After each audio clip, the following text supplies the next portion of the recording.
कि जो मैं इतनी देर से कॉन्टिंजेंसी आर्ग्यूमेंट आपको बता रहा था, ये अकल से ही बता रहा था हजरत, आप ये बताएं कि आप इन्फिनिट रिग्रेस ऑफ कॉजेस को पॉसिबल मानते हैं या नेसेसरी बीइंग के एग्जिस्टेंस को सही समझते हैं, चूंकि दो ही ऑप्शन हो सकता है, आप ये बताएं। देखिए, आपको मैं ईमानदारी से बात करूं, एक तो मैं कॉन्टिजेंसी वर्ड ठीक से समझता नहीं, और इस वक्त भी जो आपने अंग्रेज़ी के अल्फाज इस्तेमाल किए वो ज़रा थोड़े से मुझे डिफ़िकल्ट और कॉम्प्लिकेटेड लगे, तो आप ज़रा सिंपल ज़बान में सवाल कर सकते हैं। बिल्कुल कर सकता हूँ जी। यूनिवर्स की हर चीज़ कॉन्टिंजेंट होने का मतलब ये है कि वो अपने एग्जिस्टेंस में किसी के ऊपर डिपेंडेड है। जो भी चीज़ डिपेंडेड होगी वो चीज़ इंडिपेंडेंट नहीं हो सकती, तो उसका कोई ना कोई कॉज होगा। तो अब आप क्या समझते हैं कि ये इन्फिनिट रिग्रेस है, यानी कॉज पर कॉज, कॉज पर कॉज, कॉज पर कॉज, और कभी कोई यानी ये एंडलेसली चलता रहा? क्योंकि अगर ऐसा होगा तो हम तो एग्जिस्टेंस में आते ही नहीं, लॉजिकली ये मुत्तफक अलैह चीज़ है, मुत्तफक अलैह अग्रीड अपॉन। ओके,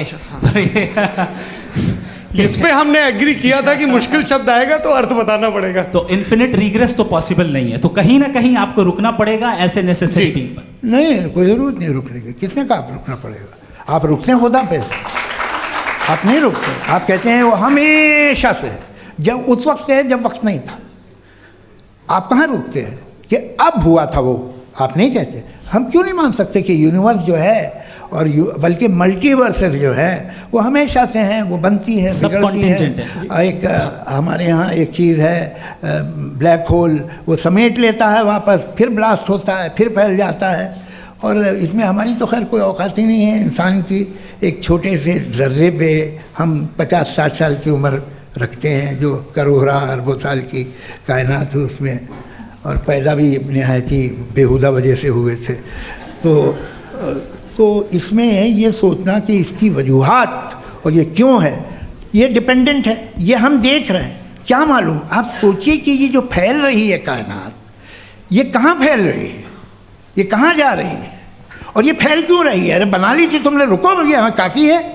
ये फैल क्यों रही है? ये और कौन सी कायनात जिसे मैं दूरबीन से देखता हूँ तो 2 बिलियन लाइट ईयर पे है, उससे मेरा कोई वास्ता ही नहीं है। 2 बिलियन ईयर यानी अगर मैं 80,000 माइल्स पर सेकेंड से चलूँ तो 20 करोड़ साल में वहाँ पहुँच जाऊँगा। इसकी ज़रूरत क्या थी? ये दुनिया, ये कायनात तो इंसान अशरफुल मखलूक़ात के लिए बनाई गई ना। तो ये सब ये टर्म समझ में नहीं आया, इसमें कोई ख़ास समझने वाली बात थी भी नहीं।